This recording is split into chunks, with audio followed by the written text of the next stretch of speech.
శ్రీమాత్రే నమః. Jhansi trending shorts ఛానల్కు స్వాగతం.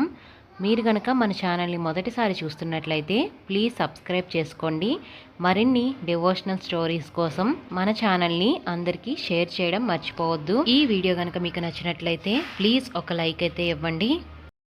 సుబ్రహ్మణ్యేశ్వరుని యొక్క తత్వాన్ని అంతటినీ కూడా మనకి సుబ్రహ్మణ్య భుజంగము అనబడేటటువంటి స్తోత్రంలో ఇచ్చారు. మనకి వ్యాకరణంలో అనేకమైనటువంటి ఛందస్సులు ఉన్నాయి. అందులో భుజంగ ప్రియాంత స్తోత్రముల యందు ఉండేటటువంటి రమ్యత చాలా విశేషంగా ఉంటుంది. ఎండిపోయినటువంటి ఆకుల మీద ఒక నాగుపాం ప్రయాణం చేస్తూ పాకి వెడుతుంటే ఎటువంటి ధ్వని వస్తుందో అటువంటి ధ్వని వస్తుంది భుజంగ ప్రియాంత స్తోత్రముల యందు. అటువంటి ఛందస్సుతో భుజంగ స్వరూపుడైనటువంటి సుబ్రహ్మణ్యేశ్వర స్వామిని గూర్చి సాక్షాత్తుగా ఆ సుబ్రహ్మణ్యుని యొక్క తండ్రి అయినటువంటి పరమశివుడు ఈ భూలోకంలో శంకర భగవత్పాదాచార్యులుగా అవతార స్వీకారం చేసినప్పుడు వారు చేసినటువంటి స్తోత్రం సుబ్రహ్మణ్యుని యొక్క సమస్తమైనటువంటి తత్వాన్ని ఆవిష్కరిస్తుంది.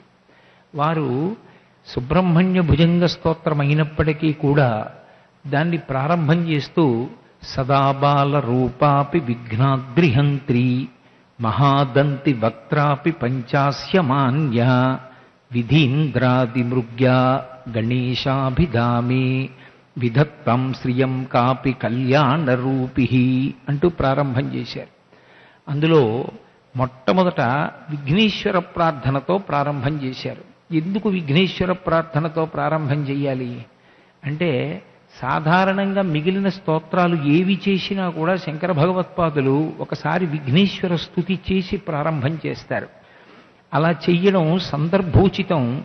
మహాత్ముడైనటువంటి శంకర భగవత్పాదులు లోకములకు ఒక సంప్రదాయ నిష్టని నేర్పవలసినటువంటి అవసరం ఉంది కనుక ఆదౌ పూజ్యో గణాధిప కనుక విఘ్నేశ్వర ప్రార్థనతో స్తోత్రాన్ని ప్రారంభించడం చాలా సహజం.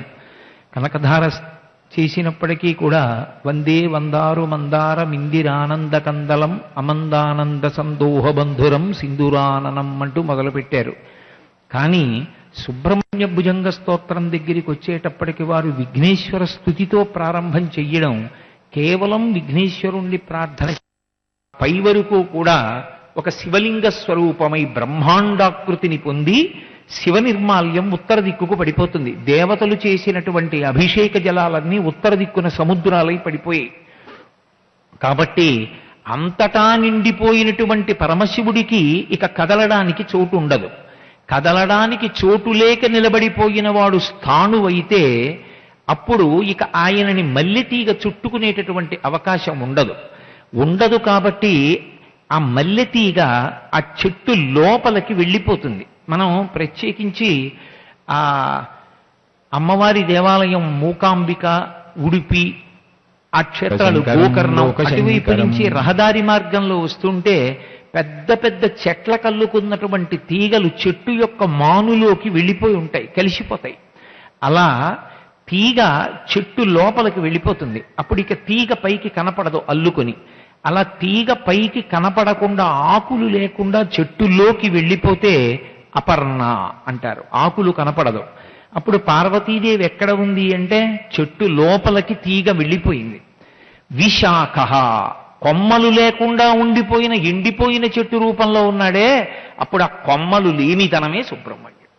అది విశాఖేంద్రోపేంద్రో శిశివిశిత కర్పూర చకలాహ. ఈ మాట శంకర భగవత్పాదులు సౌందర్యలహరిలో వాడారు. మహాభారతంలో నన్నయ్య గారు వాడాడు. విశాఖుడు, నైగమీషుడు అని 2 మాటలు వాడాడు సుబ్రహ్మణ్యుడికి. కాబట్టి విశాఖుడిగా ఉంటాడు ఆయన. ఈ విశాఖుడిగా ఉండగలిగినటువంటి సుబ్రహ్మణ్యుడు పరమ బాలుడు, కుమార అని పిలువబడతాడు. అందుకే కుమార అంటే కొడుకు. ఎప్పటికీ పెద్దవాడైపోయిన స్థానంలో ఉండడు, చిన్న పిల్లవాడి రూపంలో ఉంటాడు. ఈ చిన్న పిల్లవాడి రూపంలో ఉండడము అన్న మాటకు అర్థం ఆయన వయసు చేత చిన్నవాడు నిజమే. ఎందుచేత అంటే పెద్దవాడయ్యాడు, వృద్ధుడయ్యాడు అంటే కాలమునకు వశుడయ్యాడు. అసలు ఎప్పుడూ అలాగే ఉంటాడు, కాలాతీతుడు, కాలమునకు వశము కానివాడు, ఎప్పుడూ యవ్వనంలో ఉంటాడు. అందుకే అమ్మవారికి నిత్య యవ్వన మదశాలిని అని పేరు. ఎప్పుడూ యవ్వనంలో ఉంటుంది. అంటే ఆవిడ మీద కాలం పనిచేయదా? పని చేయదు. కాలము ఆవిడను ఆశ్రయించి ఉంటుంది. కాలమునకు ఆవిడ వశవర్తి కాదు. అందుకే కాలాతీతుడు ఆయన ఎప్పుడూ ఉండేటటువంటి వాడు అని చెప్పడం కోసమే విశాఖతత్వంతో బాలుర యొక్క స్వభావంతో ఉంటాడు. భక్తుల పాలిట అపారమైనటువంటి కృపాస్వరూపి అయి ఉంటాడు. అందుకే మీరు ఎప్పుడైనా సుబ్రహ్మణ్య స్వామి వారికి సంబంధించినటువంటి లీలలను పరిశీలన చెయ్యండి.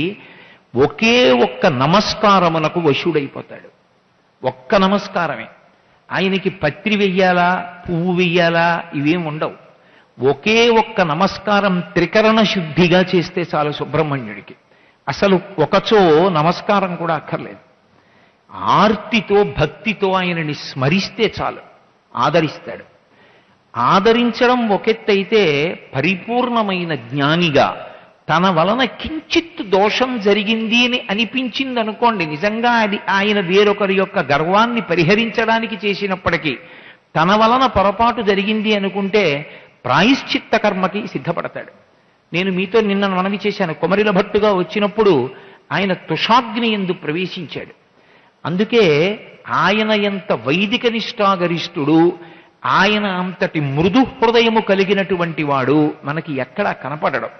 మీరు దేవతాస్వరూపాలు చూడండి, సాధారణంగా దేవతాస్వరూపాలన్నీ కూడా ఏదో ఒక రూపంతో ఉంటాయి.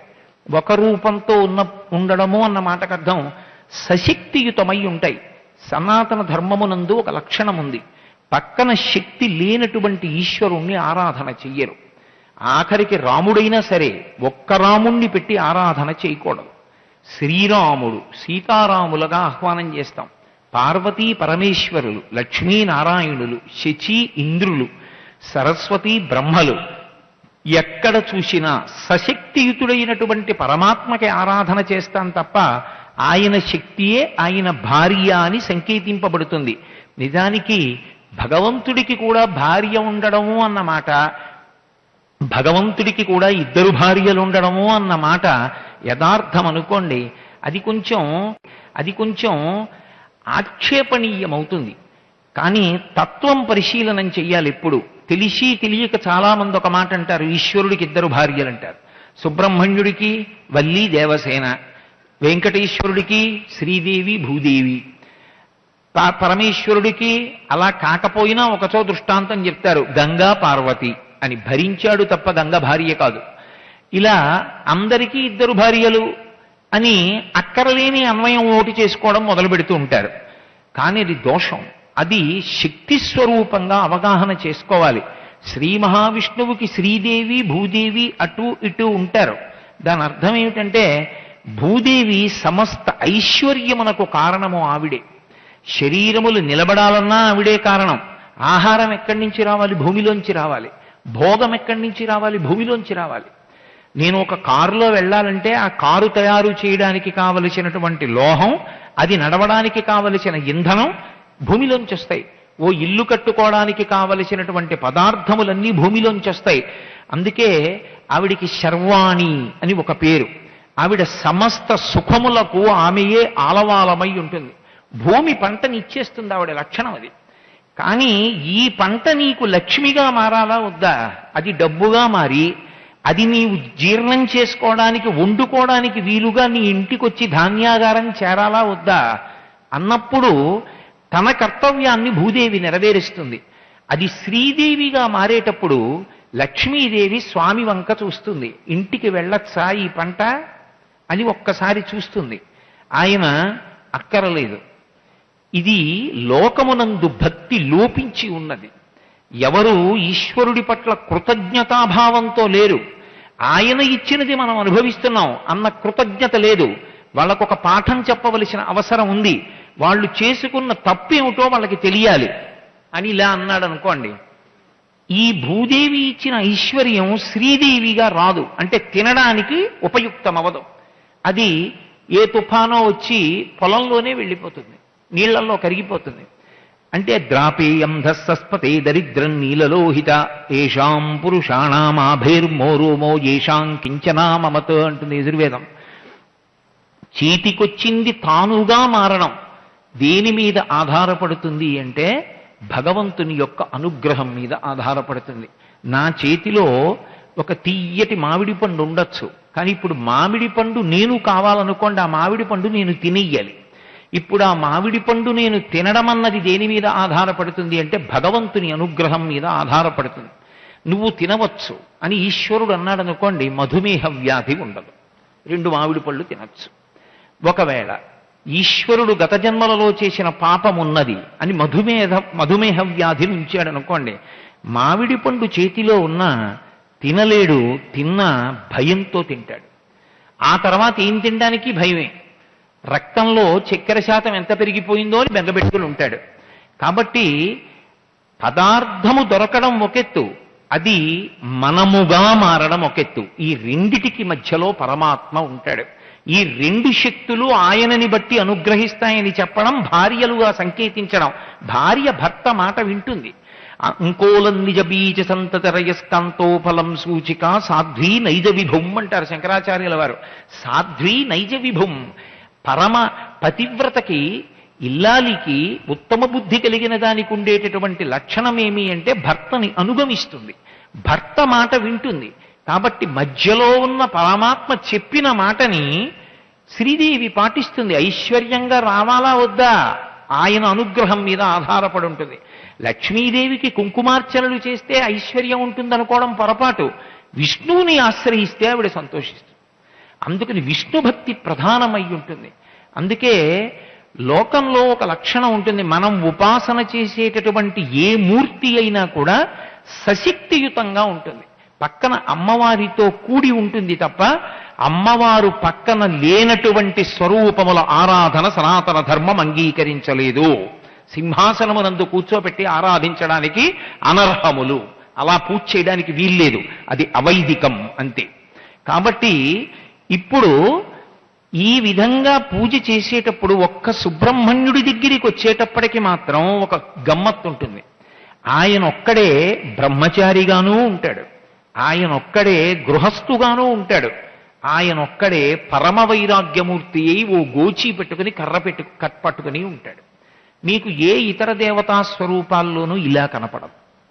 ఆయనే బ్రహ్మచారి, ఆయనే గృహస్థు, ఆయనే సన్యాసాశ్రమానికి దగ్గరగా ఉన్నటువంటి వైరాగ్యమూర్తి.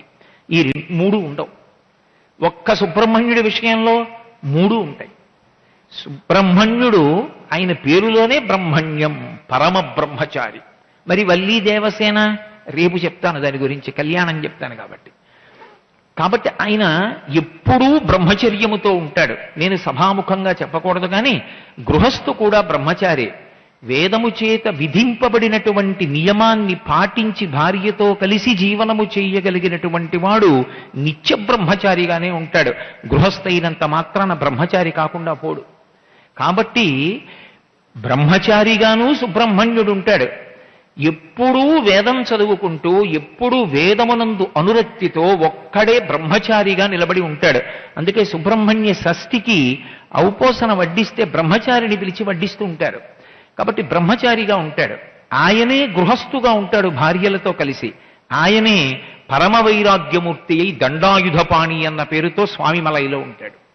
ఏమిటి ఈ చమత్కారం? మరి మిగిలిన వాళ్ళకి లేనిది ఈయనకి ఎందుకు వచ్చింది? ఇలా 3గా మారడానికి కారణం ముందు పుట్టిన విఘ్నేశ్వరుడే. అందుకని విఘ్నేశ్వర ప్రార్థనకి సుబ్రహ్మణ్య భుజంగంలో విఘ్నం పోవాలన్నది ఒక్కటే కాదు, సుబ్రహ్మణ్య చరిత్రనే ఆవిష్కరించగలిగిన వైభవం ఉంది. అందుకని సదాబాల రూపాపి విఘ్నద్రిహంత్రి. అన్నగారే బాలుడైతే తమ్ముడు అంతకన్నా బాలుడు.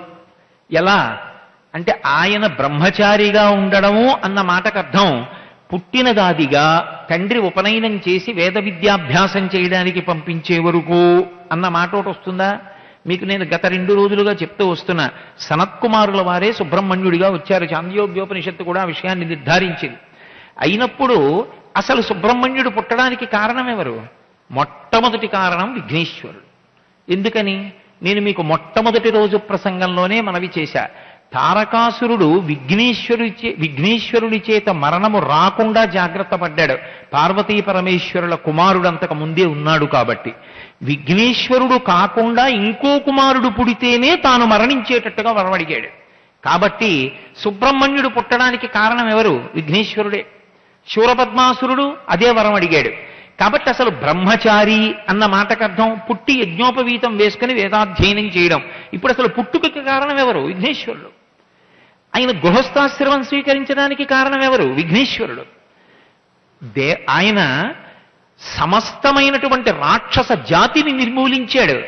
కానీ భిల్లు యువతి అయినటువంటి వల్లీదేవి యొక్క మనసు గెలుచుకోలేకపోయాడు. వల్లీదేవి అంత తొందరగా ఆయనని పరిణయమాడడానికి అంగీకరించలేదు. ఆఖరికి ఆయన ఎంత అందగాడిగా చెప్పబడతాడంటే కోటి మన్మధుల యొక్క లావణ్యమో ఆయన యందు పనికిరాదు అంటారు. అంతటి అందగాడు. అంతటి అందగాడిని ఆమె అంగీకరించలేదు. అంగీకరించకపోతే ఆయన ఒక వృద్ధ బ్రాహ్మణ రూపంలో నిలబడమని విఘ్నేశ్వరుడు చెప్పి ఒక ఏనుగు రూపాన్ని పొంది వల్లీదేవిని తరిమాడు అరణ్యంలో. వృద్ధ బ్రాహ్మణుడు కదా అని భయంతో వెళ్ళి కౌగిలించుకుంది. కౌగిలించుకున్న తర్వాత నువ్వు ఏ శివకుమారుణ్ణి వివాహం చేసుకుందాం అనుకుంటున్నావో ఆ శివకుమారుణ్ణి నేనే అని చెప్పి సుబ్రహ్మణ్యుడిగా మారాడు. మారడం వల్ల సుబ్రహ్మణ్య కళ్యాణం జరిగింది వల్లీదేవితో. ఇప్పుడు అసలు సుబ్రహ్మణ్యుడు గృహస్థవడానికి కారణం ఎవరు? విఘ్నేశ్వరుడే. అసలు సుబ్రహ్మణ్యుడు దండాయుధపాణి అయ్యంత వైరాగ్యం పొందడానికి కారణం ఎవరు? విఘ్నేశ్వరుడే. తండ్రి గారు పిలిచి ఇద్దరు పిల్లల్ని పిలిచాడు. ఒరే విఘ్నాధిపత్యం ఇద్దాం అనుకుంటున్నాను, మీ ఇద్దరిలో ఎవరికి ఇవ్వాలి అంటే ఎవరు బుద్ధిమంతుడైతే వాడికి ఇవ్వాలి. మీలో ఎవరు బుద్ధిమంతులు? నేను తీర్పు చెప్తే పిల్లలు మీకు బాధగా ఉంటుంది. ఒక పని చెయ్యండి, భూప్రదక్షిణానికి వెళ్ళండి. ఎవరు ముందు ప్రదక్షిణం చేసి వస్తే వాళ్ళకి నేను పండు చేతిలో పెడతాను. పండు అంటే ఫలము అంటే ప్రసాదం అంటే అనుగ్రహం అంటే పదవి అంటే ఆయన అనుకున్న సంకల్పమును తీర్చుకునుట. మీకు నేను విఘ్నాధిపత్యం ఇస్తాను, వెళ్ళండి అన్నాడు. నెమలి వాహనం కాదు, తుర్రున బయలుదేరాడు సుబ్రహ్మణ్యుడు. గబగబా వెడుతున్నాడు. వెడుతున్నప్పుడు నియమం ఉంటుంది, ఎలా పడితే అలా వెళ్ళకూడదు. ఇప్పుడంటే మనం నియమాలు అలా పాటించట్లేదు. అలా పాటించడానికి అవకాశం ఉందా అంటే కొంచెం చెప్పడం కూడా కాస్త కష్టం అవుతుంది. కానీ నదిని దాటకూడదు ఇష్టం వచ్చినట్టు. నదిని దాటేటప్పుడు ఈవలి ఒడ్డున ప్రార్థన చేసి పితృదేవతల్ని స్మరించి స్నానం చేసి మళ్ళీ నేను క్షేమంగా వెనక్కొచ్చేట్టుగా అనుగ్రహించమని ఆ నదికి ఇష్టమైన పదార్థాన్ని నైవేద్యం పెట్టి భార్యని ముందు పడవెక్కించి తానెక్కి దాటి వెళ్ళాలి. కాబట్టి భూప్రదక్షిణము అన్న మాటకు అర్థం యథేచ్ఛగా గిరగిరా తిరిగి రావడం కాదు. కనపడిన ప్రతి నది యందు సంకల్ప సహిత స్నానం చెయ్యాలి. మీరు కావాలంటే రామాయణం చదవండి. రాముడు నదులు దాటుతాడు. నదులు దాటిన ప్రతి చోట రాముడు పూజ చేస్తాడు, సీతమ్మ పూజ చేస్తుంది. ఒక్కొక్కచో కొన్ని నదుల దగ్గర ఆవిడ మొక్కుకుంటుంది, నేను 1000 కల్లుకుండలిస్తాను నీకు అంటుంది. శ్రీరాముడు ధర్మాన్ని లోకానికి చూపించడానికి వచ్చాడు. పూజ చేసి ఆ నదికి నమస్కారం చేసి భార్యని ముందెక్కించి తానెక్కి పడవ మీద దాటుతాడు. మళ్ళీ దాటిన తర్వాత మళ్ళీ క్షేమంగా మమ్మల్ని వెనక్కి వెళ్ళేటట్టుగా అనుగ్రహించమని ప్రార్థన చేసి వెడతాడు. కాబట్టి భూప్రదక్షిణ నియమమునందు తిరిగి వచ్చేయడం కాదు, నదీ స్నానాలు చేస్తూ రావాలి. సుబ్రహ్మణ్యుడు కనపడిన ప్రతి నదిలో స్నానం చేయడానికి ఎడుతున్నాడు, సంకల్పం చెప్పుకుందామని. స్నానం చేసి పొడిబట్ట కట్టుకుని వినాయకుడు వెళ్ళిపోతున్నాడు. ఇదేమిట్రా లంబోదరం, ఇంత పెద్ద కడుపున్నవాడు, స్థూలకాయుడు, మూషిక వాహనం ఉన్నవాడు నాకన్నా ముందెలా వస్తున్నాడు అని సుబ్రహ్మణ్యుడు తెల్లబోతున్నాడు. తీరా ఆయన భూప్రదక్షిణం అంతా చేసి వచ్చేటప్పటికి విఘ్నేశ్వరుడు యథార్థమునకు భూప్రదక్షిణానికి వెళ్ళలేదు. మరి ఆయన ఏం చేశాడు అంటే అందుకు శాస్త్రం తెలిసి ఉండడం. పేరు చివర శాస్త్రి తనంత తాను పెట్టుకోవడం అన్నది తక్కువ. శాస్త్రి అన్న పేరు పెట్టుకోరు, శాస్త్రి బిరుదునామంగా వాడతారు. ఆయన శాస్త్రి గారండి అంటారు. అయ్యా శాస్త్రి గారు ఇలా రండి అంటారు. శాస్త్రి గారిని ఎవరిని పిలుస్తారంటే శాస్త్రము తెలుసున్నవాడు కనుక. శాస్త్రము తెలుసున్నవాడు శాస్త్రి. శాస్త్రి అని పేరు పెట్టుకుని సైన్యంలో పనిచేసి వస్తే నేను చెప్పడం కష్టం. కాబట్టి శాస్త్రి శాస్త్రము నెరిగి ఉండుట అని. ఇప్పుడు శాస్త్రము తెలిసి ఉండడం, అనుష్ఠించడం రెండూ కలిస్తే బుద్ధి. తెలుసు కానీ అనుష్ఠించనండి, అనుష్ఠిద్దామంటే నాకు తెలియదండి, ఈ రెండూ బుద్ధికవు. ఈ రెండూ కలిసి ఉంటే బుద్ధి. ఏది బుద్ధి?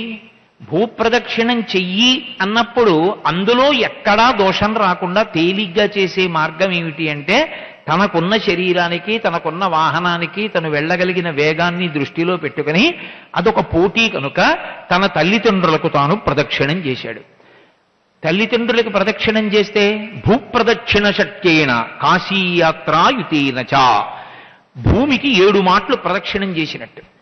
పైగా కాశీ యాత్ర చేసి కాశీలో నివాసం చేసి ఇంటికి వచ్చినట్టు. కాబట్టి పరమశివుడు అన్నాడు, విఘ్నేశ్వరుడు ముందొచ్చాడురా, అందుకని ఈ పండు ఆయనకి ఇచ్చేస్తున్నాను. పండు ఇచ్చేస్తున్నానంటే ఫలాన్ని అనుగ్రహించామని, అంటే ఆయనకి విఘ్నాధిపత్యాన్ని కట్టబెడుతున్నానన్నాడు. చాలామంది కొంచెం చౌక మాట ఒకటి మాట్లాడుతుంటారు. సుబ్రహ్మణ్యుడికి కోపం వచ్చింది వెళ్ళిపోయాడంటారు. కోపం వచ్చి వెళ్ళిపోయాడని లేదు, ఆయన తనని తాను పరిశీలించుకోవడం ప్రారంభించాడు. అరే, నాకు ఈ పాటి తెలియలేదు, అన్నయ్య చక్కగా తల్లిదండ్రులకు ప్రదక్షిణం చేశాడు, నేను భూప్రదక్షిణం అంతా చేసి వచ్చాను, అయినా ఫలితం దక్కలేదు, నాకంత బుద్ధి లేదు, అన్నయ్యకే బుద్ధిమంతుడు, కాబట్టి నేను ఎందుకు పనికొస్తాను? ఇది అశాంతికి కారణము, తనకన్నా ముందు పుట్టిన వాడి పట్ల మాత్సర్యము పెరగడానికి కారణము కాదు. ఇప్పటికైనా నేను బుద్ధి తెచ్చుకుని శాంతియుతంగా ఉండడం, బుద్ధిని బాగా శాస్త్రాన్ని పట్టుకుని వాడడం అంటే ముందు ఏం రావాలి? శాంతి దండాన్ని చేత పట్టుకోవాలి. అందుకే ఇంద్రియములను కొట్టాడు ఆయన. ఇంద్రియములను కొట్టి శాంతి దండాన్ని పట్టుకున్నాడు. అందుకని బ్రహ్మచారి శాంతి దండాన్ని పట్టుకుని పరమ వైరాగ్యమును మించిన శాంతి లోకమునందు లేదు. ఏ వస్తువు నుండి వచ్చిన శాంతి అయినా తాత్కాలిక శాంతి.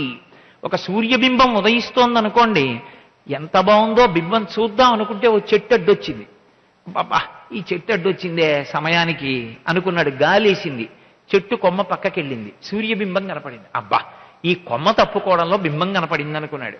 ఇప్పుడు తను సంతోషించడానికి కారణం చెట్టు కొమ్మ పక్కకెళ్ళింది, వెళ్ళిన కొమ్మలా ఉండిపోతుంది ఏమిటి, మళ్ళీ వచ్చేసింది, మళ్ళీ అడ్డొచ్చేసింది రా అన్నాడు. ఏది శాంతికి కారణమో అదే అశాంతికి కారణము. ఎప్పుడు లౌకికంలో ఎంత గట్టిగా మీరు పట్టుకోండి, ఇది నా శాంతికి కారణమన్న ఏ వస్తువైనా జగత్తులో వచ్చినది వెళ్ళిపోతుంది. జాయతే గచ్చతే ఇది జగత్. కొడుకు కాని, భార్య కాని, బిడ్డ కాని, చెట్టు కాని, పుట్ట కాని, ఇల్లు కాని, ద్రవ్యం కాని, ఆస్తి కాని, పాస్తి కాని, ఏదైనా సరే దీని వలన శాంతి అంటే అదే అశాంతికి కారణము. ఈ బొమ్మయే నా శాంతికి కారణమో, పగిలిపోయింది, నీకు అశాంతి ప్రారంభము. ప్రపంచంలో శాంతికి కారణమేది? ఇంద్రియ నిగ్రహము, వైరాగ్య సుఖము. అందుకే దండాయుధ పాణి అయి నిలబడ్డాడు. అంటే సన్యాసాశ్రమానికి బహుదగ్గరగా నించున్నాడు. స్వామిమలైలో అలా నిలబడడానికి కారణమేవారు? విఘ్నేశ్వరుడే. విఘ్నేశ్వరుడి వల్ల కదూ వెళ్ళి స్వామిమలైలో మరి దండాయుధ పాణిగా నించున్నాడు.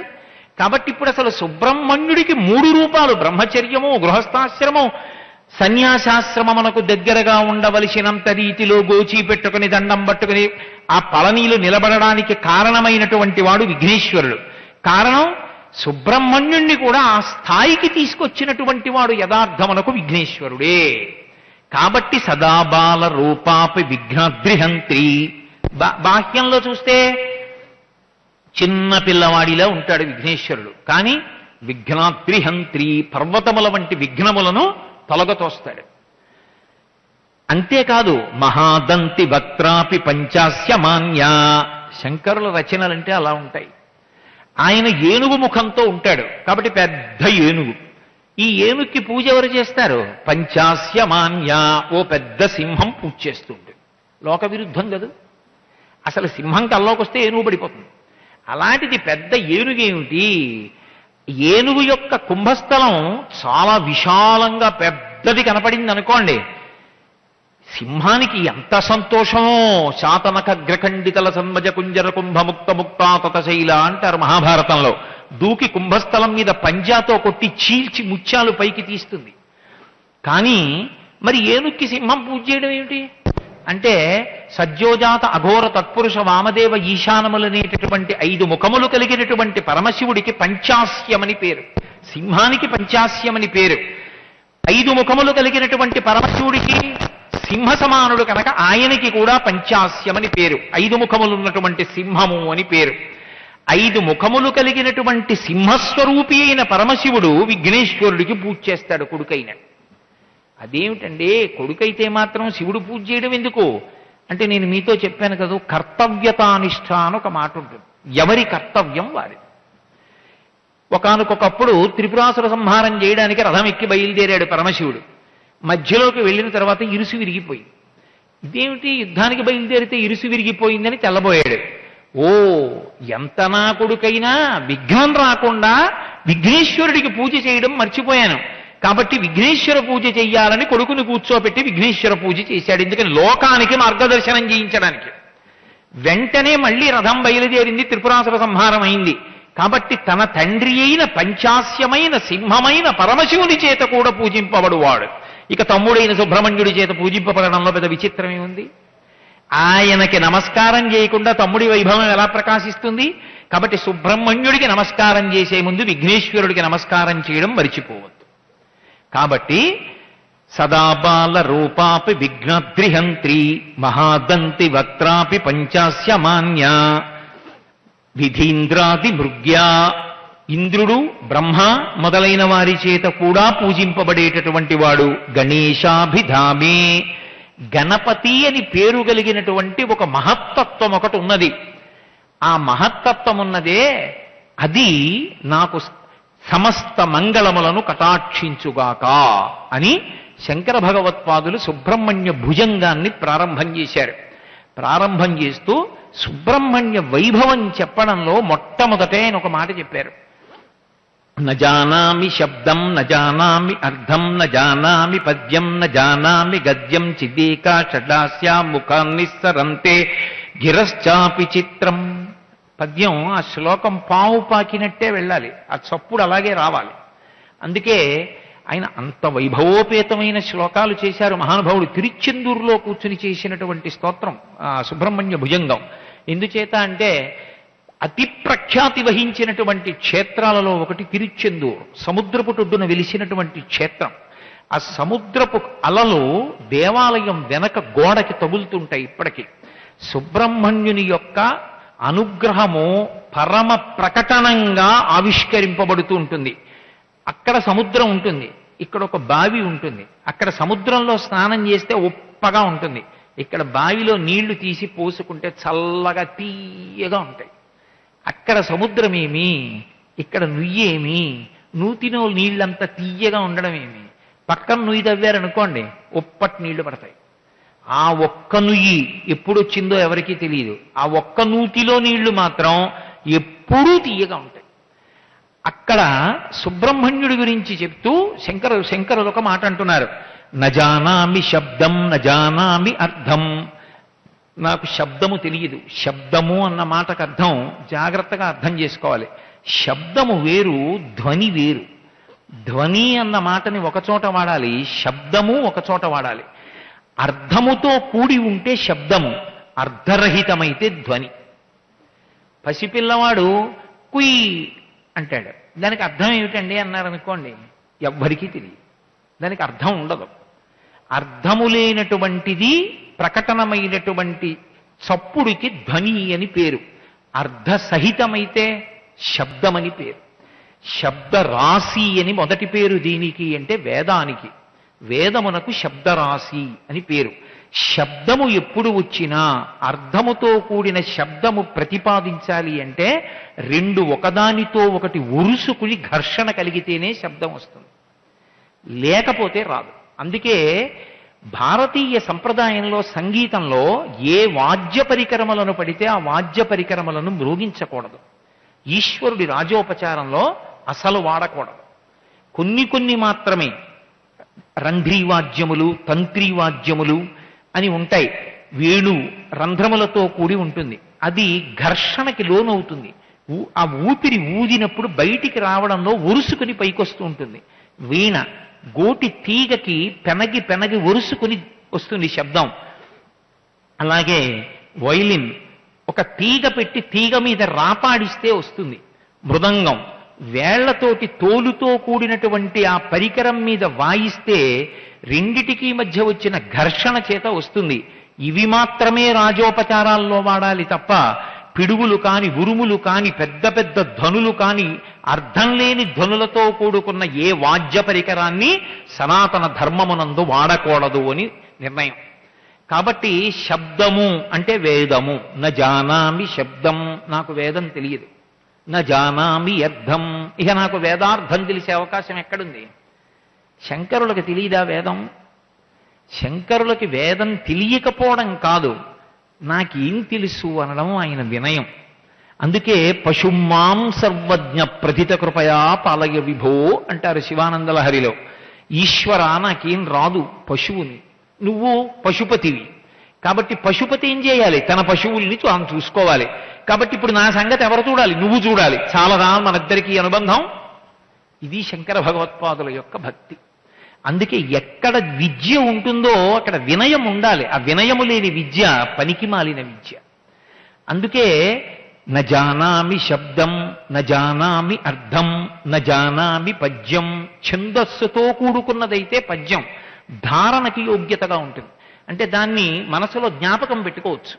పెద్ద పెద్ద వర్ణనలతో ఉండేదో ఒక అరణ్యాన్ని వర్ణిస్తున్నారు అనుకోండి, గుర్తు పెట్టుకున్నా పెట్టుకోకపోయినా పర్వాలేదు, అప్పుడు గద్యంతో ఉంటుంది. న జానామి పద్యం న జానామి గద్యం. నాకు పద్యము రాదు గద్యము రాదు. మరి సుబ్రహ్మణ్య భుజంగం ఎలా చెప్తున్నారు మీరు? చిదే కాషడాస్యా ముఖాన్ నిస్సరంతే గిరశ్చాపి చిత్రం. నాలో ఉన్నటువంటి చైతన్యం ఉన్నదే అది చిదే కాషడాస్య, 6 ముఖములతో కూడినటువంటి సుబ్రహ్మణ్యుడు. 6 ముఖములతో కూడిన సుబ్రహ్మణ్యుడంటే మూలాధార చక్రం దగ్గర నుంచి పైకి లేస్తున్నటువంటి వాయువు సర్పముఖంగా ఉండి ఊర్ధ్వముఖ చలనం చేసినటువంటి సర్పం. ఈ ఊర్ధ్వముఖ చలనం చేసి సహస్రారం దగ్గరికి వెళ్ళి వెనక్కి వచ్చి గాలి నాలుక చేత నొక్కబడి సొట్టలుబడి పదములై వాక్యములై బయటికి వస్తోంది. ఇది లోపల ఉన్న చైతన్యము ప్రకాశించింది. నేను ఒక్క నమస్కారం చేసినంత మాత్రం చేత లోపల ఉన్నటువంటి చైతన్యము చిదే కాషడాస్య, 6 ముఖములు కలిగినటువంటి సుబ్రహ్మణ్య స్వరూపమై విజృంభించింది లోపల. ముఖాన్ నిస్సరంతే, అది ముఖంలోంచి బయటికి వస్తోంది. సంస్కృతంలో ముఖానికి నోటికి 2 మాటలు లేవు. అందుకే ముఖము అన్నా నోరే, వదనం అన్నా నోరే. వదనం అన్నా ముఖమే, ముఖం అన్నా ముఖమే. సంస్కృతంలో ముఖం వదనం ఈ 2 నోటికి కూడా అన్వయమైపోతాయి. ముఖాన్ నిస్సరంతే, నా నోట్లోంచి లోపల నుంచి పైకి విజృంభించినటువంటి ఆ స్తోత్రము పైకి ఛందోబద్ధంగా వస్తోంది. నేను రచించినది కాదు. సుబ్రహ్మణ్యుని యొక్క అనుగ్రహము కవితారూపమై పైకి పెళ్ళుబుకింది. ముఖాన్ నిస్సరంతే గిరశ్చాపి చిత్రం. ఈ వాక్కులు చిత్రం. దానికి ఆధారము ఈ శరీరం అయింది. ఈ శరీరమును ఈశ్వరుడు ఎందుకు ఎంచుకున్నాడు సుబ్రహ్మణ్యుడు? ఒక్క నమస్కారము చేత ప్రీతి పొందాడు. ఇది ఆయన యొక్క సౌలభ్యము, ఆయన యొక్క అనుగ్రహము. ఏం చేస్తే పలికించాడు ఇంత గొప్ప భుజంగాన్ని? ఇది చేస్తే పలికించలేదు, అనుగ్రహించి పలికించాడు. అనుగ్రహించడానికి కారణం నా చేతకానితనమే. అందరికన్నా అమ్మ ఎవరి గురించి 1000 కళ్ళతో చూసుకుంటుంది? ఏమీ తెలియని పసిపిల్లవాడినే చూసుకుంటుంది. అన్నీ తెలుసన్నవాడి గురించి అమ్మ ఎందుకు పట్టించుకుంటుంది? అమ్మ ఆకలేస్తోందంటే అన్నం పెడుతుంది. లేదా అమ్మ కాబట్టి రేపు 1 గంట అయిపోయింది అన్నం తినరా అంటే, ఇప్పుడు కాదమ్మా చదువుకుంటున్నాను 2 గంటలకు వస్తానమ్మా భోజనానికి ఊరుకుంటుంది. అదే పసిపిల్లవాడైతే వీధంతా తిప్పి బతిమాలి బామాలి వాడికి గోరుముద్దలు పెట్టి కథలు చెప్పి కడుపు నింపుతుంది. ఎవడు చేతకానివాడో వాడి యొక్క కడుపు నింపుతుంది. శంకరులు చేతకానివారా? చేతకానితనముగా వినయము ప్రకటించిన వారు. ఆ వినయం ఎక్కడున్నదో అక్కడికి సరస్వతీ కటాక్షము ప్రవహిస్తుంది. అహంకారముతో అంతెత్తి తలకాయ పెడితే ప్రవాహం ఎక్కడెక్కుతుంది? వంగిన చోట పల్లంగా ఉన్న చోటికి ప్రవాహం వస్తుంది సరస్వతీ కటాక్షం. ఆ వంగడం చేత కాని వాడికి సరస్వతీ కటాక్షం ఎక్కడి నుంచి వస్తుంది? కాబట్టి ముఖాన్ నిస్సరంతే గిరశ్చాపి చిత్రం. నా నోట్లోంచి సుబ్రహ్మణ్య సంబంధమైనటువంటి స్తోత్రము తాను పెళ్ళుబుకింది. దానికి ఇది నిమిత్తం, దీనికి సంబంధం లేదు. శంకరాచార్య కృతం అనకండి. శంకరాచార్య శరీరమును సుబ్రహ్మణ్య తత్వం ఆవహించి లోపల పైకి లేచింది కవిత్వపు విల్లువ. ఎలా?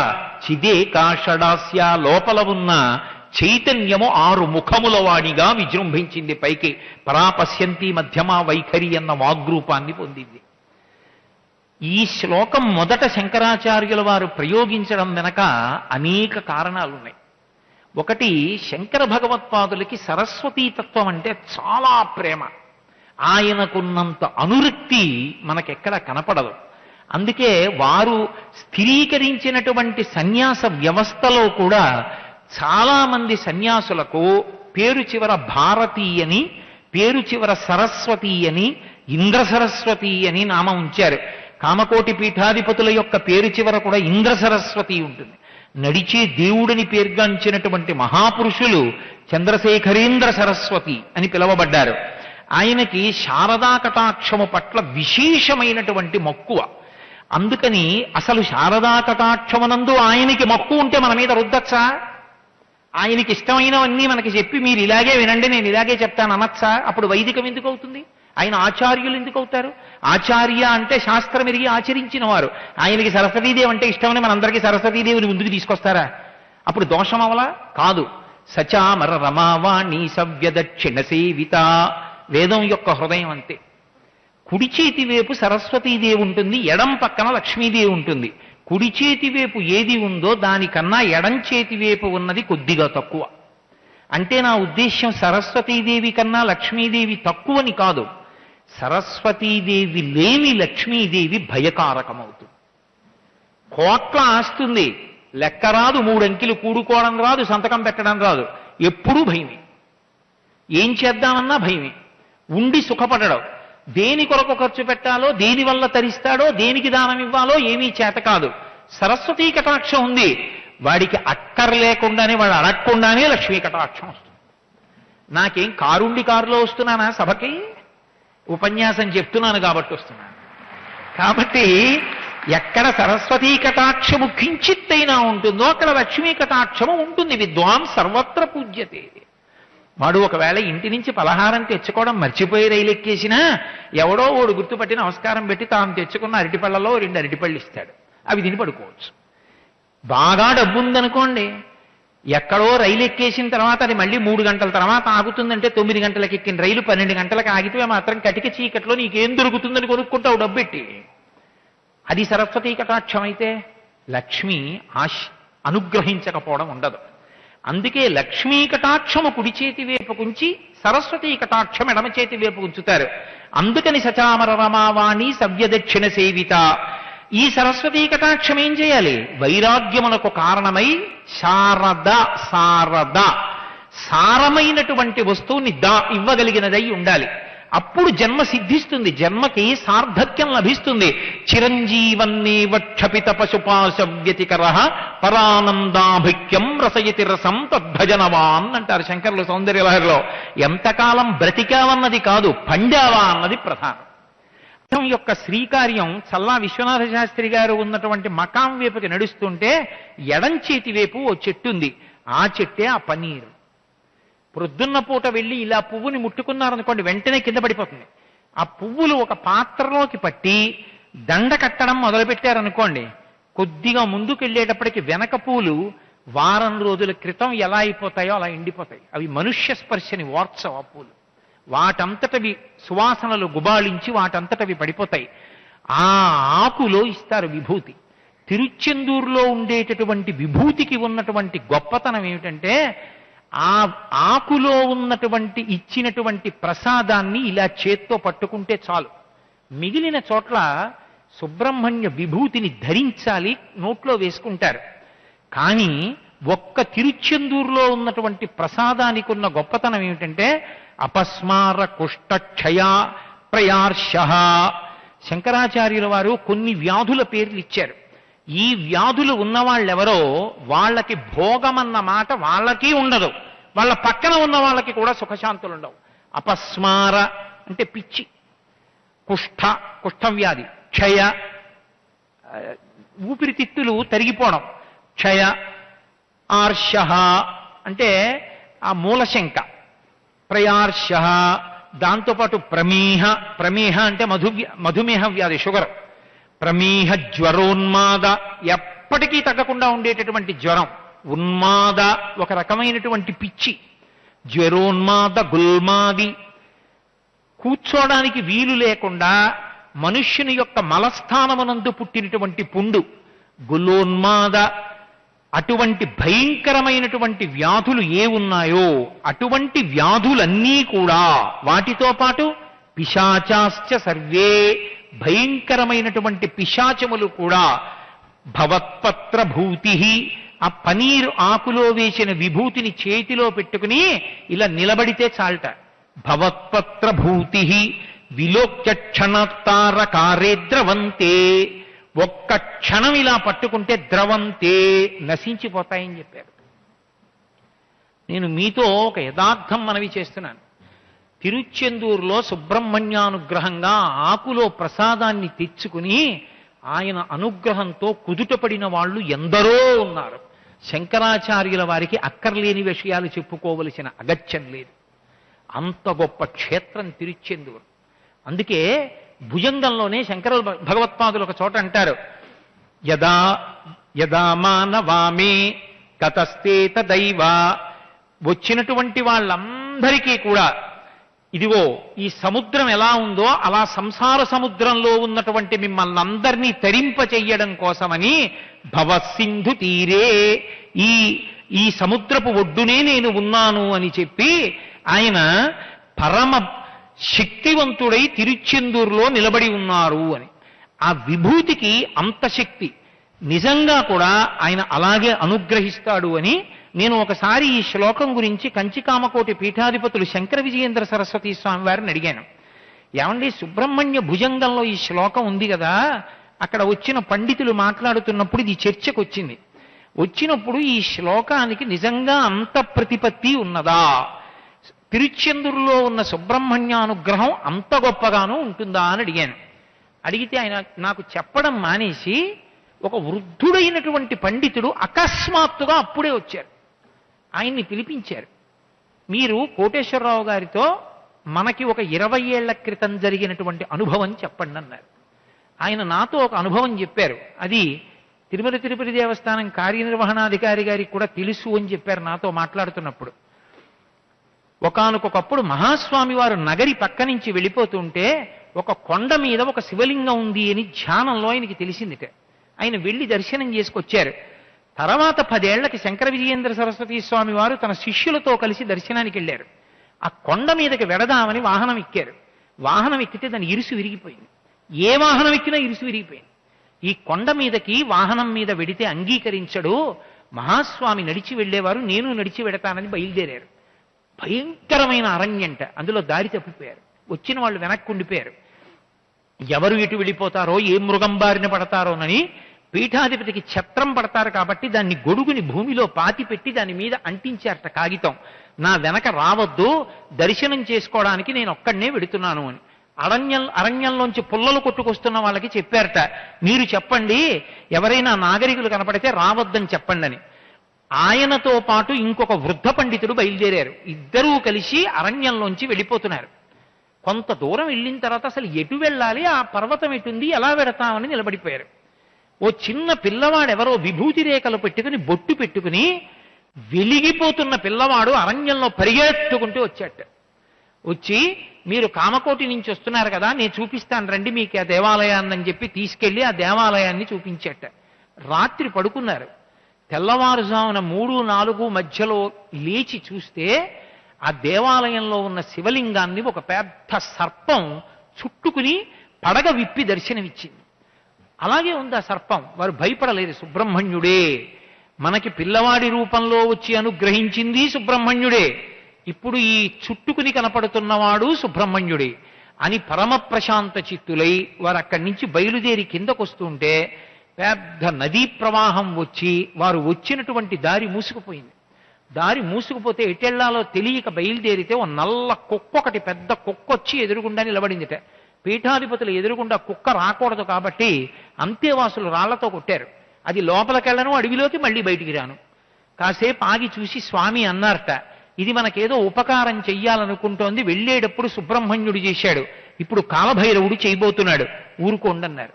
ఆ కుక్క 10 అడుగులు వెళ్ళను, కూర్చోను, వీళ్ళు ప్రయాణం చేయను, ఆ కుక్క మళ్ళీ 10 అడుగులు వెళ్ళను. కీకారుణ్యం. అటువంటి అరణ్యం నుంచి ఒక చెక్ డ్యామ్ దగ్గరికి తీసుకొచ్చి ఆ కుక్క వాళ్ళని వదిలిపెట్టింది. ఒరే కాలభైరవుడు రా మహానుభావుడు, నమస్కారం చేద్దాం, ఏమైనా సమర్పణం చేద్దామని చెప్పి చూశారట. ఆ కుక్క అంతర్ధానం అయిపోయింది. యథార్థంగా సుబ్రహ్మణ్యుడు కాలభైరవుడు మమ్మల్ని అనుగ్రహించి క్షేత్రదర్శనం చేయించారని నాతో స్వయంగా కామకోటి పీఠాధిపతులైనటువంటి శంకర విజయేంద్ర సరస్వతి స్వామి వారు చెప్పడం జరిగింది. సుబ్రహ్మణ్యానుగ్రహం అంటే సుబ్రహ్మణ్యానుగ్రహమే. కోటేశ్వరరావు తిరుచెందూరు క్షేత్రం గురించి శంకర భగవత్పాదులు వ్రాసినటువంటి శ్లోకముల గురించి నీకు కించిత్ అనుమానం అక్కర్లేదు. భవత్పత్ర భూతి విలోక్య క్షణత్తార కార్యద్రవంతే పరమయదార్థమయ్యా. నీకు ఇంకొక మాట కూడా చెప్తున్నాను. మహాస్వామి వారు ఈ పీఠాధిపత్యం చేసిన రోజులలో వారికి సుబ్రహ్మణ్యుడంటే ఎనలేని ప్రీతి. ఎప్పుడూ వారిని సుబ్రహ్మణ్యుడు కాపాడుతుండేవారు. ఆయన పూర్వాశ్రమ నామం స్వామినాథన్. ఆయన యొక్క కులదైవం సుబ్రహ్మణ్యుడు, స్వామిమలైలో ఉన్నటువంటి సుబ్రహ్మణ్యుడు. గురు పౌర్ణమి నాడు వారు వేసినటువంటి మంటపం వేసినటువంటి వస్త్రాన్ని స్వామిమలై పంపిస్తారు. ఇప్పటికీ చంద్రశేఖరేంద్ర సరస్వతి స్వామి వారి యొక్క నక్షత్రంలో ప్రతి నెల స్వామిమలైలో ఉత్సవాలు చేస్తారు. అంతటి గొప్పవారయ్యా. సుబ్రహ్మణ్యుడే ఆయనని అనుగ్రహించి ఆయన చేత ఎన్నో గొప్ప పనులు చేయించారు అంటూ అనితర సాధ్యమైన ఒక పని చెప్పారు నాతో. వారికి గోవులంటే ప్రాణం. గోవధ జరుగుతోంది అంటే ఏదో గోవధ జరుగుతోంది అని చెప్పి చికాకు పడి కూర్చోవడం కాదు. గోవధ జరుగుతోంది అంటే గోవధ జరగకుండా ఉండడానికి ఎన్ని ప్రయత్నాలు చేయాలో అన్నీ చేశారు.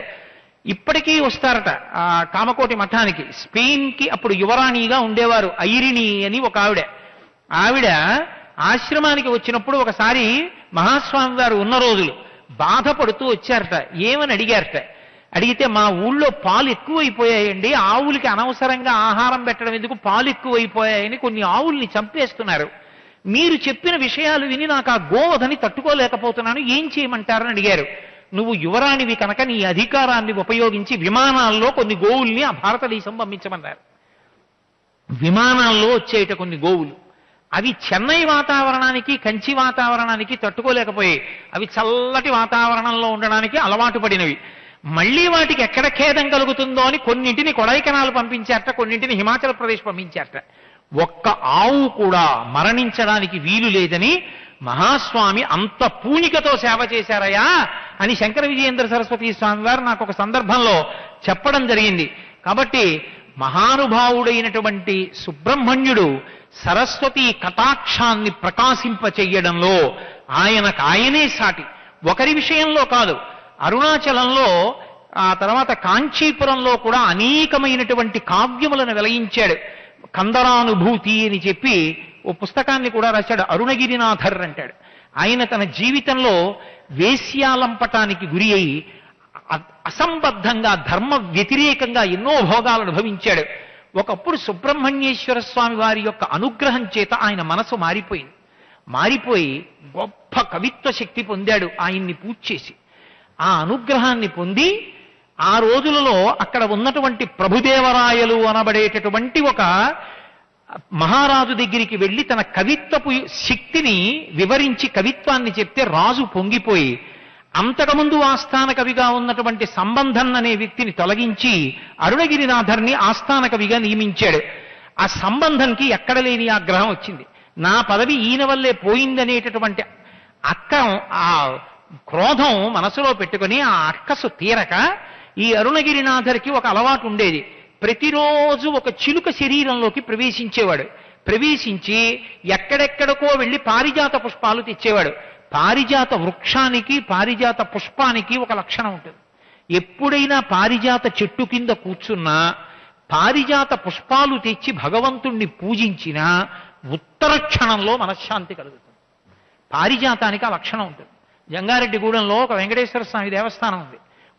కొండంతా పారిజాత వృక్షాలే. నేను ఎక్కడ చూడలేదు అలా. మొత్తం కొండంతా పారిజాత వృక్షాలే. తెల్లవారేటప్పటికి పారిజాత పువ్వులు పడిపోతాయి. పారిజాత తరుమూల వాసినం భావయామి పవమాన నందనం అని పారిజాత వృక్షం కింద హనుమ కూర్చుంటారు. ఆ పారిజాత పుష్పాలు తీసుకొచ్చి సుబ్రహ్మణ్యుణ్ణి పూజించేవాడు అరుణగిరినాథర్. పరకాయ ప్రవేశం చేసి చిలుక రూపంలో వెళ్ళేవాడు. ఇది గమనించి ఒక రోజున అరుణగిరినాథర్ తన శరీరాన్ని విడిచిపెట్టి చిలుక రూపంలో వెళ్ళడం చూశాడు సంబంధం. చూసి అరుణగిరినాథర్ శరీరాన్ని తగలబెట్టేశాడు. ఆయనకి మళ్ళీ రూపంలో ఇప్పటికీ కూడా ఆయన ఆ కిలిగోపురం అంటారు, వల్లాల గోపురం అనే ఆ గోపురంలో కూర్చుని సుబ్రహ్మణ్యేశ్వర స్వామి వారి ఎదురుగుండా పాటలు పాడుతూ ఉంటాడు. చిలుక రూపంలో పాటలు పాడతాడని ఆ గోపురానికి కిలిగోపురం అని పేరు. ఇప్పటికీ అక్కడ ఎదురుగుండా ఉన్నటువంటి సుబ్రహ్మణ్యేశ్వరుడి దేవాలయంలో ఉన్నటువంటి స్తంభంలోంచే రాజుగారు సుబ్రహ్మణ్య దర్శనం చేస్తాను నాకు చేయించమని అడిగితే ఈ అరుణగిరినాథర్ ప్రార్థన చేసినంత మాత్రం చేత సుబ్రహ్మణ్యుడు బయటికి వచ్చాడు సాకార రూపంగా. వచ్చేటప్పటిక వెలుతురు రూపం అలా ఉంటుంది, రెండు కళ్ళు పోయి చెప్పాడు అరుణగిరినాథర్, నువ్వు దర్శనం చేయలేవు, శక్తి సరిపోదని. అయినా వీల్లేదు, నాకు కళ్ళు పోయినా సరే చూస్తానన్నాడు. సుబ్రహ్మణ్య దర్శనానికి రెండు నేత్రాలు పోయి. అప్పుడు అరుణగిరినాథర్ మళ్ళీ ప్రార్థన చేశాడు. చేస్తే మళ్ళీ కళ్ళొచ్చాయి రాజుకి. ఆయన చేసినటువంటి గ్రంథాలు కందరానుభూతి, తిరుప్పగల్ ఇటువంటివి ద్రవిడ దేశంలో ఎనలేని ప్రఖ్యాతి వహించాయి. అరుణగిరినాథర్కి అంత కవిత్వాన్ని ఇచ్చినటువంటి వాడు సుబ్రహ్మణ్యుడే. అసలు ఇవన్నీ ఒకెత్తైతే కాత్యాయన మహర్షి విషయంలో సుబ్రహ్మణ్యేశ్వర స్వామి వారి యొక్క అనుగ్రహం గురించి ఇప్పటికీ కూడా పెద్దలైన వారందరూ 1000 నోళ్లతో శ్లాఘిస్తారు. అసలు ఆ కథని స్మరించడమే చాలు. కుమారస్వామి వారి యొక్క చరిత్రగా ఆ కథని ఒక్కసారి వినడం చాలు, అంత శక్తివంతం. కాత్యాయన మహర్షి అని, వరరుచి అని 2 పేర్లు. ఆయన ఒకప్పుడు పరమశివుని యొక్క కింకరుడు కైలాస పర్వతం మీద. పార్వతీదేవి యొక్క ఆగ్రహానికి గురి అయి భూమండలం మీద శాపవశాత్తు జన్మించాడు. ఆయన జన్మించినప్పుడు కౌసంబి అనబడేటటువంటి రాజ్యంలో అనబడేటటువంటి నగరంలో సోమదత్తుడు ఆయన యొక్క భార్య వసుదత్త అనబడేటటువంటి దంపతులకి కుమారుడుగా జన్మిస్తే కతుని యొక్క వంశంలో పుట్టినవాడు కాబట్టి కాక్షాయనుడు అని పేరుంచారు. అపారమైన తేజస్సుతో పుట్టాడు కాబట్టి వరరుచి అని ఇంకొక పేరు వచ్చింది. ఆ పిల్లవాడికి ఇంకా ఉపనయనం చేసే వయస్సు రాకముందే తండ్రి శరీరాన్ని విడిచిపెట్టేశాడు. తల్లి బాధపడుతుంటే అశరీరవాణి పలికింది, అమ్మా బెంగ పెట్టుకోకమ్మా, ఇతను కారణజన్ముడు, పార్వతీదేవి శాపంతో పుట్టాడు, మళ్ళీ పరమశివ తేజస్సున్న ఇంకొక వ్యక్తి వల్ల అవతార పరిసమాప్తి చేస్తాడు. ఇతను వ్యాకరణానికి అంతటికీ కూడా వార్తికం రాస్తాడు. భారతదేశం అంతటా కూడా 2 చేతులెత్తి ఇతన్ని నమస్కరిస్తారు. ఇతని వలన దేశానికి ఎనలేని ఖ్యాతి కలుగుతుంది. ఇతనికి వర్షుడు అనబడేటటువంటి ఒక మహానుభావుడు పాఠం చెప్తాడు, బెంగ పెట్టుకోవద్దు అన్నాడు. ఆయన శృతధరుడు అని ఆయనకి బిరుదు. శృతధరుడు అంటే ఏదైనా విన్నాడంటే చాలు ఆయనకు వచ్చేస్తుంది. అది కూడా ఏకసంతాగ్రాహి అని ఏదైనా పద్యమో శ్లోకమో వింటే వస్తుంది, ఆయనకు అలా కాదు. మృదంగం వాయించడం చూశాడనుకోండి అలా వాయించేస్తాడు. నృత్యం చూశాడనుకోండి ఆ ధ్వనిని బట్టి మళ్ళీ అలా నృత్యం చేసేస్తాడు. శంఖం విన్నాడనుకోండి మళ్ళీ అలా శంఖం పూరిస్తాడు. ఏది ఒక మాట విన్నా మళ్ళీ అలా చేస్తాడు. అంత శక్తి కాత్యాయనుడిది. సరే, ఈ వరరుచి పెరుగుతున్నాడు, తండ్రి లేడు, పాపం ఉపనయనం కూడా అవలేదు. అదే సమయంలో వేతసనము అనబడి ఇంకొక నగరం ఉండేది. ఆ నగరంలో ఆ కాలంలోనే ఒకానొకప్పుడు దేవస్వామి అనబడి ఒక వ్యక్తి ఉండేవాడు. ఆ దేవస్వామి అనబడేటటువంటి ఆయనకి ఒక తమ్ముడు ఉంటుండేవాడు. ఆయన పేరు ఇంద్రస్వామి అంటుండేవారు. వాళ్ళిద్దరూ అన్నదమ్ములు. వాళ్ళిద్దరూ అన్నదమ్ములుగా ఉన్నటువంటి రోజులలో తమ్ముడు మరణిస్తే తమ్ముడిని విడిచిపెట్టి ఉండలేక అన్నగారు కూడా తమ్ముడితో పాటు సహగమనం చేశాడు. అన్నదమ్ములిద్దరూ సహగమనం చేశారని చెప్పి వాళ్ళిద్దరి భార్యలు కూడా సహగమనం చేసేశారు.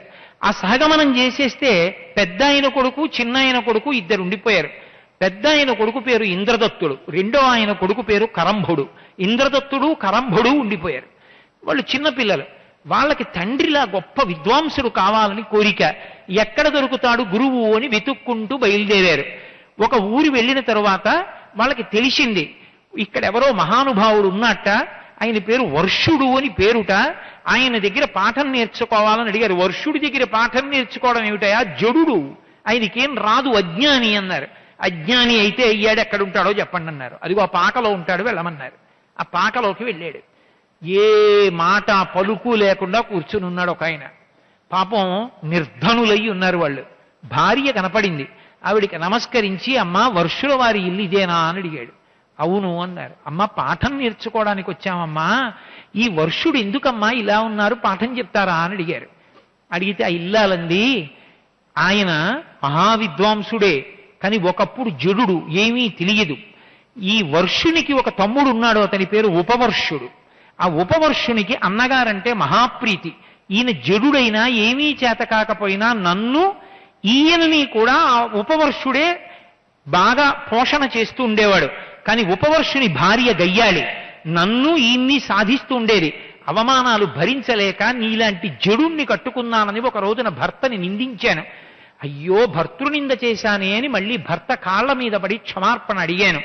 నా భర్త బాధపడి మహావిద్వాంసుడనై తిరిగొస్తానని ఎవ్వరికీ చెప్పకుండా ఉత్తర భారతదేశంలో హిమాలయాలకు వెళ్ళిపోయాడు. వెళ్ళిపోయి కుమారస్వామి గురించి తపస్సు చేశాడు. ఆయనే సరస్వతీ కటాక్షం ఇస్తాడు. అతి తక్కువ కాలంలో సరస్వతీ కటాక్షం ఇవ్వగలిగిన వాడు సుబ్రహ్మణ్యుడే అని సుబ్రహ్మణ్యుడి గురించి తపస్సు చేశాడు. సుబ్రహ్మణ్యుడు ప్రత్యక్షమయ్యాడు. ఏం కావాలన్నాడు. అపారమైనటువంటి కవిత్వం కావాలి, విద్వాంసుణ్ణి కావాలి, వేదాంగములు నాకు నీ అనుగ్రహంతో ఇప్పుడే వచ్చేయాలన్నాడు. వచ్చేస్తాయి, కానీ ఎవరికీ చెప్పలేవు. ఎప్పుడు చెప్పగలుగుతావంటే, అదిగో కాత్యాయనుడు పుట్టి ఉన్నాడు, ఆ కాత్యాయనుడు నిన్ను వెతుక్కుంటూ శిష్యుడిగా వస్తాడు, అప్పుడు నీలో ఉన్నటువంటి విద్వత్తంతా బయటికి వస్తుందన్నాడు. అందుకుని ఆ కాత్యాయనుడు ఎక్కడున్నాడో తెలియదయ్యా, అతను వస్తే పాఠం చెప్తారు మా వారందావిడ. ఎవరితో? వచ్చినటువంటి ఇంద్రదత్తు కరంభుడితోటి. ఈ ఇంద్రదత్తు కరంభుడు అప్పుడు మళ్ళీ కాత్యాయనుణ్ణి వెతుక్కుంటూ బయలుదేరారు. అన్ని ఊళ్ళు తిరిగి తిరిగి తిరిగి తిరిగి కాత్యాయనుడు ఉన్నటువంటి ఊరొచ్చి ఆయన యొక్క తల్లిగారినమ్మా కాసిన మంచినీళ్ళు ఇవ్వమ్మా, ఎండలో వచ్చామన్నారు. ఆవిడ మంచినీళ్ళు ఇచ్చింది. అరుగు మీద ఇద్దరు సేద తీరుదామని కూర్చున్నారు. ఆ తల్లి పిల్లాడితో మాట్లాడుతూ అంది ఆ రోజున, ఒరే మన ఊర్లోకి నందుడు వచ్చాడు. నందుడు అంటే మంచి నాటకం వేస్తాడు, ఆయన నృత్యం చేస్తాడు. ఆయన మీ నాన్నగారికి మంచి మిత్రుడు. మీ నాన్నగారు బ్రతికున్న రోజులలో వచ్చేవాడు. మీ నాన్నగారు లేరని మన ఇంటికి రావడం మానేశాడు రా. ఎంత గొప్పగా నృత్యం చేస్తాడో, మీ నాన్న ముందు నృత్యం చేసి చూపించేవాడు రా అన్నది. అమ్మ బెంగ పెట్టుకోకమ్మా, నేను శృతధరుణ్ణి, ఒక్కసారి వెళ్ళి కార్యక్రమం చూసొచ్చి రేపు పొద్దున నీ ముందు చేస్తానని పిల్లవాడు బయలుదేరాడు. వీళ్ళిద్దరికీ అనుమానం వచ్చింది, వీడే కాత్యాయనుడు అయ్యి ఉంటాడు శృతధరుడు అని పిల్లవాడి వెంట బయలుదేరారు. వాడు కూర్చుని నృత్యాన్ని తదేకంగా చూసి ఇంటికి వచ్చాడు. ఇంటికి వచ్చి మర్నాడు పొద్దున్న మృదంగవాద్యం నుంచి అన్నిటినీ నోటితో పలికి నృత్యం చేశాడు. తల్లి సంతోషించింది. అమ్మాయి పిల్లాడి పేరు కాత్యాయనుడు వరరుచ అని అడిగారు. అవును అంది తల్లి. అమ్మా నీకో నమస్కారం, ఈయన వస్తే తప్ప వర్షుల వారు నోరు విప్పరమ్మా, ఈ పిల్లవాడిని తీసుకుని ఆయన దగ్గరికి ఎడతామన్నారు. ఉపనయనం అవ్వలేదయ్యా అంది. మేం చేస్తామమ్మా, డబ్బట్టుకొచ్చని ఎక్కడో వెతికి తీసుకొచ్చి మొత్తం మీద ఉపనయనం చేసి ఈ కాత్యాయనుణ్ణి తీసుకుని వర్షుల వారి దగ్గరికి తీసుకెళ్లారు. వర్షుల వారికి కాత్యాయనుణ్ణి చూడగానే అగ్నిమీళే పురోహితం అన్న ఋగ్వేదం దగ్గర నుంచి వేదమంత్రాలన్నీ బయటకు వచ్చేసి మొత్తం విద్వత్ బయటికి వచ్చింది. కూర్చోపెట్టి ముగ్గురికి పాఠం చెప్పాడు. ఎంతో గొప్పగా వాళ్ళు మహావిద్వాంసులయ్యారు. ఇంతలో అక్కడే ఉన్నటువంటి గాంధార రాజ్యమునందు పాణిని అనబడేటటువంటి శివాంశ సంభూతుడైన విద్వాంసుడు జన్మించి పరమశివుడి గురించి తపస్సు చేశాడు. పాటలీపుత్రంలో తపస్సు చేసి ఆయన యొక్క అనుగ్రహాన్ని పొంది ఎనలేని వ్యాకరణ సిద్ధాంతాన్నంతటినీ పొందాడు. ఆ పాణిని దగ్గరే పరమశివుడు తన ఢమరుకాన్ని మోగిస్తే 14 మహేశ్వర సూత్రాలు వచ్చాయి. అవి విని వ్యాకరణాన్నంతటినీ రచించి వర్షుల వారి దగ్గరికి వచ్చాడు. వర్షుల వారి వ్యాకరణం చెప్తుంటే కాత్యాయనుడికి కోపం వచ్చింది. నాకన్నా విద్వాంసుడా ఇతనని అతనితో వాదించి ఓడించాడు. ఓడిస్తే పాణినికి బాధ కలిగింది. శివానుగ్రహం పరమశివుడు ప్రత్యక్షమై ఒక్క హుంకారం చేశాడు. ఇంద్రశబ్దం అంతా లోకంలోంచి అంతరించిపోయింది. వీళ్ళదంతా ఇంద్రశబ్దమైనటువంటి పాండిత్యం అంతరించిపోగానే ఎవరికి ఒక్క అక్షరం ముక్క లేకుండా పోయింది. ఆ రోజు రాత్రి మళ్ళీ వర్షుల వారి కలలోకి వచ్చి కుమారస్వామి చెప్పాడు, చేసిన దోషం ఎలాగో చేశారు, మీరు మళ్ళీ పాణిని తీసుకొచ్చి కూర్చోపెట్టి పాణిని చెప్తూ ఉండగా వ్యాకరణం అంతా వినండి, మళ్ళీ మీకున్న విద్య మీకు వచ్చేస్తుంది అన్నాడు. పాణిని కూర్చోపెట్టి విన్నారు. వ్యాకరణం వచ్చింది. కానీ ఒక్క కాత్యాయని మహర్షి మాత్రం ఆగ్రహించి పాణిని మీద ఉత్తర దిక్కుగా వెళ్ళిపోయి హిమాలయాల మీద కూర్చుని మళ్ళీ తాను కుమారస్వామి గురించి తపస్సు చేశాడు. మళ్ళీ సుబ్రహ్మణ్యుడు ప్రత్యక్షం అయ్యాడు. ఏం కావాలని అడిగాడు. నాకు పాణిని రచించినటువంటి వ్యాకరణానికి వార్తికం చెయ్యగలిగినంత శక్తి అన్నాడు. మీ తండ్రి గారి అనుగ్రహంతో పాణిని వ్యాకరణం చేశాడు, నీ అనుగ్రహంతో వార్తికం చేస్తాను అంటే విపుల వ్యాఖ్య, అంతకన్నా పెద్దది భాష్యం. కాబట్టి నేను వార్తికం చేస్తానన్నాడు. అనుగ్రహించాడు కుమారస్వామి. వచ్చి కాత్యాయన మహర్షి వార్తికాన్ని రచించాడు. భారతదేశంలో ఎక్కడెక్కడి నుంచి శిష్యులు వచ్చి ఆయన దగ్గర వార్తికం చదువుకునేవారు. ఆయన చెప్పిన పాఠ వ్యాకరణం చెప్పాలంటే మడిగట్టుకుని శివాలయంలో కూర్చుని చెప్పాలి. అలా చెప్తూ ఉంటే కాత్యాయన మహర్షి యొక్క కీర్తి ప్రతిష్టలు భారతదేశం అంతా వ్యాపించాయి. సుబ్రహ్మణ్యానుగ్రహం. అయ్యయ్యో, నేను చేసిన వ్యాకరణానికి వార్తికం చేసి అంత పేరు పొందాడని ఒక రోజున పాణిని బయలుదేరి కాత్యాయన మహర్షి దగ్గరికి వచ్చాడు. ఆహ్వానించి లోపలికి పిలిచి అయ్యా నీకు అర్ఘ్యపాద్యాలు సమర్పిస్తాను, లోపలికి రండని స్వాగతం పలికాడు.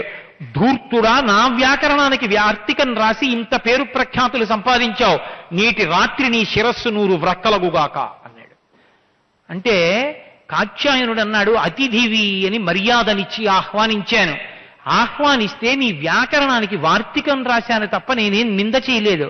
నిష్కారణంగా శపించావు కాబట్టి నీ శాపము నాయందు నిజమైతే నీ శాపమి నీయందు నిజమై నీ తల కూడా నేటి రాత్రి 100 వ్రక్కలగుగాక అన్నాడు. ఇద్దరి శిరస్సులు 100 వ్రక్కలైపోయి. అంత విద్వాంసులయ్యుండి ఎందుకు ఆ తప్పు చేశారు అంటే, పార్వతీదేవి శాపంతో పరమశివుని యొక్క ప్రమదగణాల్లోంచి శాపవశాత్తు భూమి మీదకొచ్చినటువంటి కాత్యాయన మహర్షి కుమారస్వామి అనుగ్రహంతో అంత గొప్పవాడైతే, మళ్ళీ పరమశివానుగ్రహంతోనే వచ్చిన ఇంకొక రూపము వలన ఆయన అవతార పరిసమాప్తి చేసి కైలాసానికి వెళ్ళిపోవాలి. అందుకే శివతేజస్సుతో వచ్చినటువంటి పాణిని వలన ఇద్దరికీ వైరుధ్యం వచ్చి ఒకరినొకరు శపించుకుని మళ్ళీ ఇద్దరు కైలాసాన్ని చేరుకున్నారు. సుబ్రహ్మణ్యేశ్వర స్వామి వారి యొక్క అనుగ్రహము చేతనే ఇప్పటికీ వ్యాకరణానికి వార్తికము అంత ప్రసిద్ధి చెంది భరతఖండానికి ఎనలేని పేరు ప్రఖ్యాతులు తీసుకొచ్చింది. తరువాతి కాలంలో పతంజలి వచ్చి వ్యాకరణానికి మహాభాష్య వ్యాఖ్య చేశాడు. కాబట్టి ఇన్ని విధాలుగా ఇంతమందికి సుబ్రహ్మణ్యానుగ్రహాన్ని కల్పించినటువంటి మహానుభావుడు సుబ్రహ్మణ్యుడే. ఆ కారణం చేతనే ఆయన అనుగ్రహం కలిగినంత మాత్రం చేత ఆయనకి నమస్కరిస్తే ప్రసన్నుడై అటువంటి శక్తినిస్తాడు. కాబట్టే శంకర భగవత్పాదులు, ఇంకా నేను ఏదో ఉన్నటువంటి రోజులలో ఉన్నటువంటి వ్యవధిలో చెప్పాలి కాబట్టి కొన్ని ఉదాహరణలు చూపించాను. ఎంతమంది విద్వాంసులు సుబ్రహ్మణ్యానుగ్రహంతో పేరు ప్రఖ్యాతులు పొందినటువంటి వారు. అందుకే ఆయన చెప్తూ, న జానామి శబ్దం న జానామి అర్థం న జానామి పద్యం న జానామి గద్యం చిదేకా షడాస్యా ముఖాన్ నిస్సరంతే గిరశ్చాపి చిత్రం అనడానికి కారణం, ఆయనకి నమస్కరించినంత మాత్రం చేత నాలో ఉన్నటువంటి షణ్ముఖుని యొక్క తేజస్సు చైతన్య రూపమై పైకి వచ్చి వాగ్రూపమును పొందింది అని చెప్పారు.